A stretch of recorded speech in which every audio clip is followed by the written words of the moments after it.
તમામ વાલીઓ માટે એક દુઃખદ સમાચાર સામે આવી રહ્યા છે। આધુનિકતા અને ઇન્ટરનેટના આ યુગમાં ઓનલાઈન જાતીય સતામણી સમગ્ર વિશ્વમાં એક પડકાર તરીકે ઉભરી રહી છે।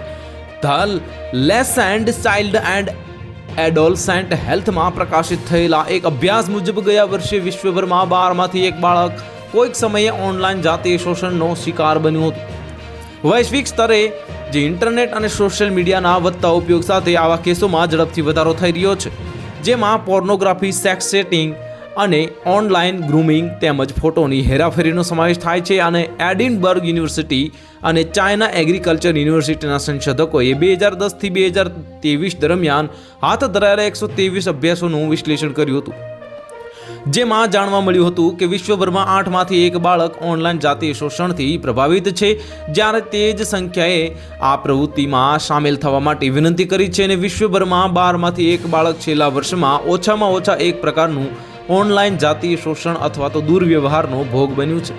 સંશોધકોએ તેને રોકવાની તાત્કાલિક જરૂરિયાત પર ભાર મૂકતા જણાવ્યું હતું। ધ લેસેન્ટમાં પ્રકાશિત થયેલા અભ્યાસ મુજબ આ અભ્યાસનો હેતુ આવા ગુનાઓથી બચાવવાનો છે। અને રિપોર્ટ અનુસાર વર્ષ 2010થી 2023 સુધી જે ઓનલાઈન જાતીય શોષણ, જાતીય છેડતી જે 3.5% ફોટોગ્રાફ્સ અથવા તો દુરુપયોગની અસર થઈ હતી। જો કે સંશોધકોએ જાતીય વચ્ચે કોઈ તફાવત મળ્યો નથી, પરંતુ અગાઉના અહેવાલોને ટાંકીને જણાવ્યું હતું કે છોકરાઓ કરતાં છોકરીઓ વધુ અસુરક્ષિત છે।